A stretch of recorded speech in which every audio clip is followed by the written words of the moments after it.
په هغه دور کې به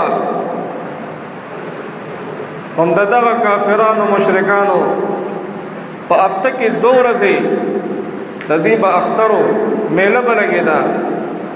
دا نن سبا چې کوم دی په اختر کې په مختلف ځایونو کې میلې لګي، چکر ورته ځي، څوک یو ځای ته څوک بل ځای ته، نو هغوی به هم داسې کول.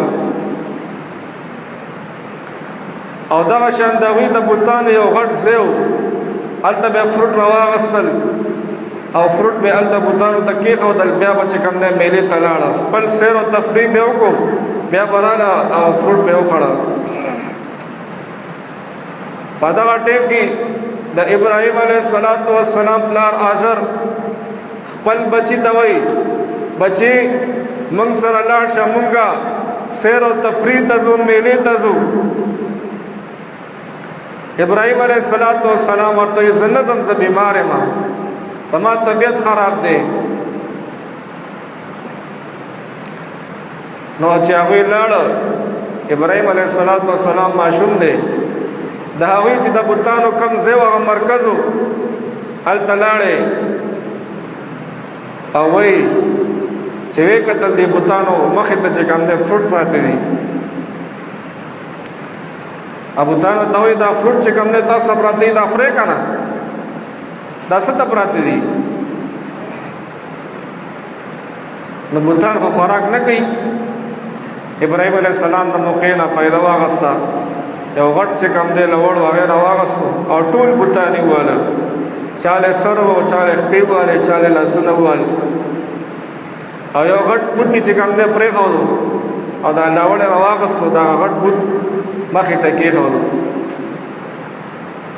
په دې کې خلک چې میلې نه واپس راځي او مرکز ته راځي، چې ویې کتل بوتان ټول ګډ وډ پراته دي، د چا سر نشته، د چا خپې نشته.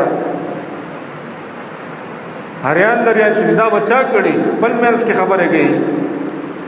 بیا یو چې کوم دی ورته وایي هره دلته یو ماشوم دی، هر وخت چې کوم دی زمونږ په بوتانو پسې لګیایي، کېدای شي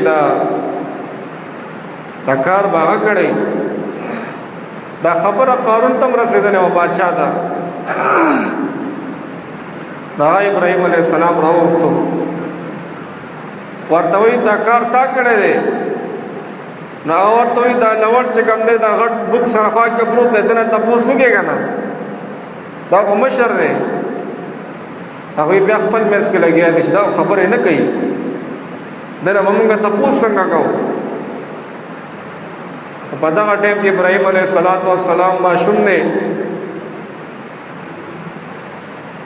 خو د الله تعالی مینه ده ورسره، په زړه کې د الله محبت دی. ابراهیم علیه السلام ورته وایي چې تاسو د داسې څیزونو عبادت کوئ چې هغه تاسو ته خبرې نشي کولی، نو ستاسو هغه کارونه به څنګه پوره کړي؟